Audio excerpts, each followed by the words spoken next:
Well, we're here with the Boatworks, and this is Bulwarks and Bulldust. We're interviewing Shane Subichin, the general manager of the operation. It's massive. It's 55 acres on site. There's huge boat sheds, there's massive boats everywhere, there's massive cranes, and almost 100 businesses on the one site. It really is an incredible operation.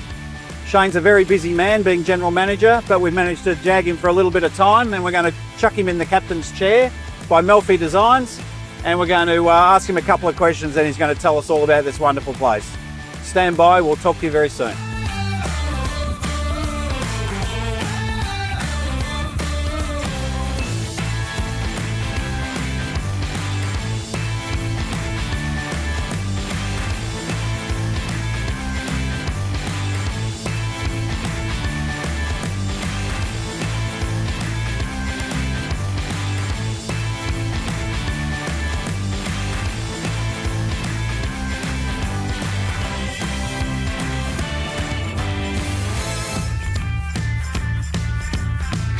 Welcome to Bulwarks and Bulldust. In the captain's chair today is Shane Subichin, General Manager of the Boatworks.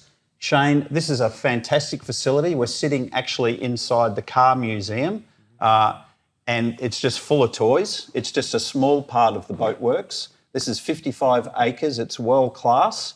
I believe you've been here since its early inception, but you actually predate that point in time as well. Tell us a little bit about that. To do with the Boatworks or the Marine Centre or my start? Oh, well, with the relationship with the Longhursts. It started off with Wes and Rodney. Yeah. I was at a shipyard called Runaway Bay Marina for 16 years after moving up from Sydney, where I was at Clontarf Marina, did my apprenticeship at Clontarf Marina, and before that was Mariner Cruises for about 6 or 9 months, and then Bill brought Mariner Cruises up to Queensland, funnily enough, on Pine Ridge Road. So the whole outfit moved up to here, and then I went on to Clontarf Marina, as I said, apprenticeship. Come up here for a holiday, got a job at Runaway Bay Marina. I was still repairing boats at that stage, and I was there for 16 years, and 11 of those years I managed the yard. Wow, you don't look that old, Shane. I mean, that's you're already fitting a lot in there. You only look about 25, mate. So. That's the iconic hairstyle. I'm not going to tell you too many numbers then, because it's going to get worse. From there, it was time to move. Like that, obviously, that Runaway Bay Marine is a big part of my life there, and it was time for a change. There was a bit of restructure going on, so Wes and Rodney approached me to come into this yard. I started here as an operations manager. Then I've been here 15 years now. 15, yeah. 15, yeah. What a huge amount of growth. As I mentioned earlier, 55 acres. You've got almost 90 businesses, I believe. And nearly obviously 100 tenants. 100 tenants, okay. Yeah. So I guess, has that been part of a master plan of growth, or it's just been sort of an organic approach to growth? With the second site, I mean, taking a step back, obviously Tony brought out the business, and Rodney went onto Riviera, and Wes has been in that game, the manufacturing game, for quite a long time. So they went into that, and then Tony started expanding from the area that Rodney and Wes had sort of looked at, and what their plans, but then they changed, and we started building as we come down up the property where we're sitting now. You know, this car museum's moved. It was out the front originally. It's moved into here because we've got tenants in it, like Seakeeper and that. So it was forever changing. And the Marine Precinct was just one of the places was valuable for a business, any business, to go into this Marine Precinct, including, Gold Coast City down the road and Quintrex in the street. So for any of the big corporate companies like that, it's to be on the spot here. But out of that growth was, undercover hard stand, just K building. We've got a liveaboard area up here, so we cater for the transit customer, which was up to purchasing the sea lift for lifting the cats. That was a big part of the business, to cater for them, and they could stay on board. So we've got barbecue areas, herb gardens, fruit trees. Corona trees. Corona, yeah, we call them Corona trees. It's their lime. You grab it with the fresh lime, and that's for the end of the day. So you start catering for different parts of the market, and you've got to concentrate on that each part. You do it right, and that's like I said, liverboards. Make sure there's steps, there's plenty of bins. It's clean. There's shade, because a lot of the liverboards and the transit people are mainly in yachts or multi-hulls. And clean amenities, showers, customer lounges, and then you've got that same thing with the super yacht captains. They want somewhere to sit down, do some work, sit down, meetings, barbecue areas. Some of them stay on the boats, some stay in houses locally, like Airbnbs. But the place is set up to be the day stay for a boat, unless they say it like a resort. And not make it like a yard. It's funny. Tony sent me to Fort Lauderdale, Miami, with my family. My boy was under 2 then, so it was a bit of a funny trip. But he sat on Amanda's lap, which he did well. Is that Bo? That was Bo, yeah. Well, happy birthday, Bo! For the next his couple of days. Birthday today's 12. So there you go. That's it's 10 years ago. 10 years ago today. We flew over, but he was under 2. I went to many yards around the States, and there was a few that, coming like Fort Lauderdale Marine Centre.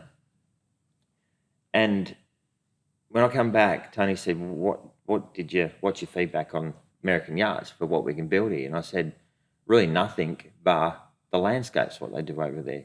But they build something to make it not like a yard, so it's comfortable, it's landscaped, it doesn't feel like an old school shipyard. Was that it? So he said, so I've paid for this whole trip for you, and you've just come back and told me to plant more trees and do that. And I said, yeah, it's all about the feel and start again, and the cleanliness of a yard. You can take your shoes off and I have black feet, So the trip, it was a great trip, but that's all I got out of us Australian yard. That was the only improvement. Create an environment rather than we always had just the best. We had, people, as I said, stairs to get people off the boat safely. Yep. Even up to water stations so they can fill their water bottles up. They're all over the yard. The smallest things matter, and just same thing. Just make them comfortable here while they're staying. Yeah, no, well, you certainly succeeded in doing that. And every time we turn around, there's another shed or another piece of equipment. I know you've got or another tree. Or another tree. Yeah. And I get another grey sideburn. They seem to grow every time a shed comes in. You've got to fill this. Yeah, but it's not just about obviously the growth, but it's about planned growth and the facility. I note. I mean, we were down in some of the corporate offices the other day, and they're really, really well appointed. And I believe that some of the organisations that are in there, they've only been in there probably less than 12 months, but they're really well designed and beautifully presented, lovely finishes and materials, and designed cleverly as well, because obviously you're in an area that can be prone to flooding, and you've copped a little bit of weather of late, but you dealt with that well. Yeah. Could you maybe talk a little bit about your experiences recently with the cyclone? That was pretty nerve-wracking, especially when you've got we had to look after roughly 400 boats, and then you got your tenancies and buildings and everything. So. There's a lead up where we basically batten down the hatches, if you want to call it that. We've got the gear here. We've always we survived that what will they call it? Last Christmas, that those little tornadoes, which you come through here, blew some doors in and so on. The boat stood as they were. We weren't even cyclone proof for that, and we lost nothing. Like I was driving to work that morning, dodging trees and everything, just going, what am I going to see when I get into work? There wasn't. I think, as I said, a couple of roller doors. None of the boats were up. So we've always learned to set up. For starters, we got good gear. That's the main thing to hold the boats. So that's your starter already. Nothing went down. But with the cyclone, we had time to prep. So we've got procedures in place. Double lining boats and making sure power leads are not hanging out and ropes hanging around so they go on the boats. There was a whole lot of little things, and by the end of the week, I think you just keep on. My head was like, have I done this? Have I done that? And then you go to the bits and pieces where you're doing your final checks. But the team all just comes together, and that's the best thing about the Boatworks. You know, there's 30 plus staff, and when something like this happens, we all just get in there and do it. And there was times I like, what am I going to do with the rigging? Like, we're not experienced with the rigging and furls and all the yacht side of things. So I said I've got a rigger to come in and with a team and go through and check everything. But so anyway, we started the cyclone. It kept on moving on. It come through. Yeah, it wasn't as bad as we thought. Then we got now the flooding. So that was a nerve-wracking part as well. How high is the water going to get? We've never had it where the cyclones. We never had. There's been a cyclone attached to that water mass. Will it get away in the river? It did. So the morning of that morning, I put some witches hat across where the water had come up at the boat ramp, and I was watching it. I'm thinking, normally if the water comes up here, it comes up for an hour, and then you go, has it stopped yet? Is it gonna keep going? And then all of a sudden you see it going out. Yeah. This was the first time it actually, what I counted as an 8:30 high tide, 8:15, where the witches hats was starting to go out, and my heart just went, oh my God, it's going, the water's going.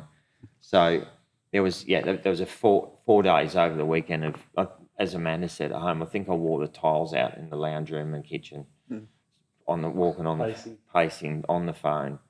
So yeah, pretty hectic. Yeah, a lot of stress. I haven't had to go for anything like that really. Yeah, but the buildings are designed to take a lot more height of water. I mean, I noticed where we were, the structure, how it's designed, and the slab sits up high and it sits on the lift shaft, and it's very clever the way it's all done. The good thing with this site, and this is how the other way it's built too, because even though we're not too high, we lift boats. So when you bring a boat in, there's sites around Australia that the boat's down there, so you can't touch the boat. You can't. The boat comes in and you pretty much, he's doing all the work, or starts bouncing off things. So we've got it at the right height that where the hands and touch on the boat. So when the boat comes in, you've got to move slings, you've got to put padding in, the boat's in front of it. So the site's not too high, but it's the right size workbench, if that makes sense, right? And because the big part of it is pulling a boat out and doing it right and successfully and no damage and so on. I mean, the Boatworks has been, you've obviously been building this facility over the last however long now. It's really emerged as, well, I guess the business plan's changed slightly, right? You know, the super yacht game has really come to Australia now. We're seeing a lot more infrastructure around that, and we've definitely seen the Boatworks change over the last 10 years with the super yacht yard and with the ability to service those sorts of boats.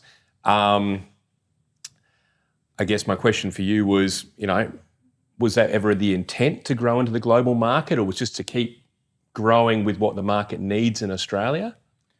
It was a couple of things of that. Naturally, the boats have got bigger. Like if I go back on Sydney Harbour days of 43 Mariner was the biggest boat, and the heart surgeon or whatever doctor owned that boat, and that's as big as you got. Here, 43 Mariner comes through, and that's the smallest. So your average size boats have definitely come up. You look through the yard now, and you don't see anything. You very rarely see anything in the smaller side of things. Everyone's buying bigger boats. That's changed. The super yacht side of things, it rapidly grew. Like you would say, if you said 10 years ago, you go, if you went up and down the coast, you'd be like, why are we doing this? But it just kept on rapidly changing, and there was more and more boats, bigger boats. So the 300-ton for its change of big catamarans and super yachts, the 300-ton was a great investment and moved forward on for the North Yard, definitely. You talked briefly about the sea lift, one of only 2 yards, I think, on the east coast of Australia now that's got got the sea lift. Yeah. So that's incredible. But I think, we talked briefly before. I mean, we saw a 60-foot all-carbon performance catamaran shipped from Europe, brought here specifically for a refit, and then shipped back to Europe. I mean, are you starting to see more international interest? You're starting to get a lot more See, with the super yacht side of things, Well, definitely. now with the super yacht side of things, they're travelling to different parts, Australia, Asia. We've become a stopover now. Yep. South Yacht Club's a big help, having the super yacht berth as well when you've got bigger stuff.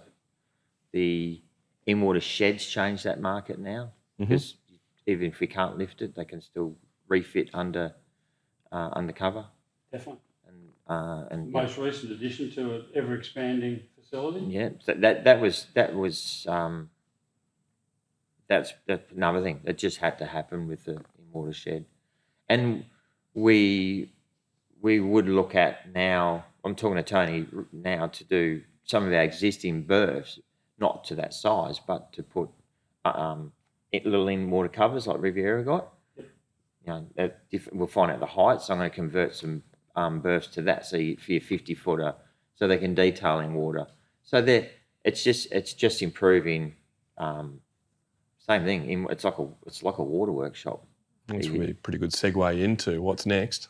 Well, yeah, I mean, the question, of course, is classically, there's not a lot of real estate left. I mean, when you went into the North Yard and you marched over the road, and then it sort of crawled out, you know, there was one little shed, and then all of a sudden there was a lot, and then there was a whole heap of concrete.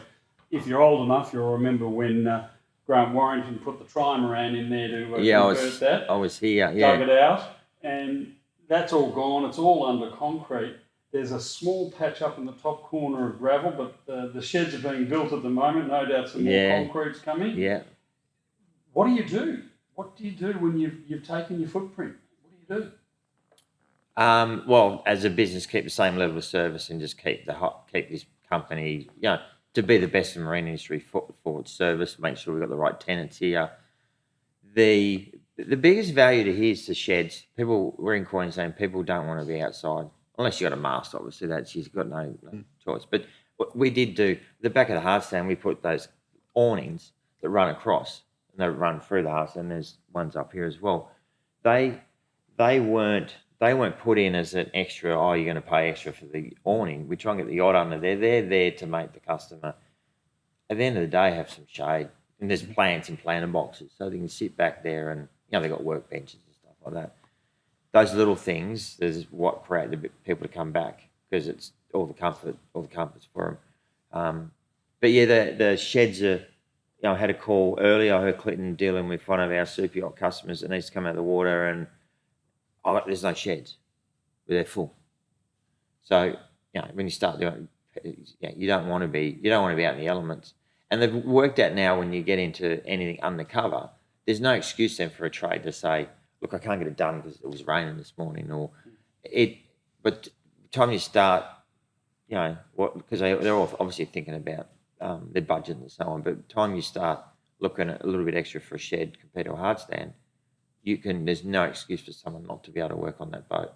And then you go, and these guys have timelines, super yachts have timelines. That's probably the biggest stuff. I start again with some of the charter stuff. That's the good thing about them. If they got charter on, you know that they're not going to stay on normally because there's a deadline. They've got an expensive charter. They've got everything done. Hence why they come to the Gold Coast or to here is the time factor, and it gets done for the amount of trades, and not just here because we could probably have another 20 factories and rent them out easy enough, but the whole precinct as a whole. Well, I think the other thing too, just reflecting on all of that, is we look at it and there are a lot of businesses here, approaching 100, as you say. There are a lot of people that want to come here, whether it's the cruising catamaran or the 40 metre to go into a shed for a respray. But the really big thing is there's still another thing that's got to do, and that's you've got to keep people coming to work here. You've got to have businesses that can get staff. I mean, whilst they might just be a tenant, I'm sure you're very aware that they've got to have people to do the work so that you can therefore have the clients come to them. So you're symbiotic in that sense. You're in it together. We are, and we support BIA. I've had different employment agencies come through for BIA, where I actually take the time to tour and tell them my story that I just didn't become the general manager of this site, and you know, for nothing. I had to work for it. I turned up every day, and you tell them an old school story. You got to turn up every day, do your apprenticeship, you'll go somewhere. If you feel that you want to study some more after that, which I did in my 20s, just like diplomas and different things, then I was ready. At 16, 17, I was ready to be on the water and repair boats and get around Sydney Harbour, dive off the tender when it was hot. And, it was a pretty good life. You don't get to any management position without working hard for it and being dedicated to it. So the young kids, I say, you're not just doing your apprenticeship and repairing boats. It's pathways to other things in the industry, because then you become a manager. Then doesn't just end there. And then around that, you've got the, if you're an engineer of some type, well, if you want to leave home, you got all the jobs overseas on super yachts, mega yachts. So this industry, it is the best, because we're not stuck inside, and it's always changing. So we do support a lot of that, try and get the kids to join the industry. Exactly. Trade. Yeah, and of course it doesn't mean, as you say, that that's the only thing you're ever going to do, but it's certainly a massive facility like this with so many things going on. Opportunity. The world is your oyster. It sure is. Yeah. You can do all that, and then you walk around and go, see a captain, hey, I wouldn't mind being on this, and they could do that. And, so it's, it's an interesting place from day to day, and as you know, there's a couple of thousand people here every day. Oh, look, and exit time's always a classic too. Waterway Drive fills up pretty quickly. That's the one thing. Yeah, I think I'm going to buy a helicopter. So, any part of your plans for world domination involve replicating this site somewhere else? I guess that's probably the next logical step, perhaps, once this place is fully expanded and humming along. No, Tony stepped back out. No, he's basically retiring now. So that's why you're in the big chair today. Yeah, he's bailed me. Well, I was going to pay homage also to Shane and Charmaine. They've obviously put Tony in a position where he feels like he can step back, and that probably speaks well to their work ethic and their commitment to the industry as well. So, and Charmaine's not on camera today, but certainly the two of you have managed the two sides of the business beautifully. Yeah, there's a team. I've got an operations manager, and I've got CFOs, and you can't. And I say this because I've been asked, "Oh, how do you do that? And it's such a big site." And I'm like, "It's all my staff. We've got managers. We've got leading hands. We put the boys up in positions so they've got responsibilities, and you can't run a big bit. You can't run 55 acres of shipyard with this many people, so many boat movements coming out of the water without loyal, dedicated, good, hard-working staff. Yeah.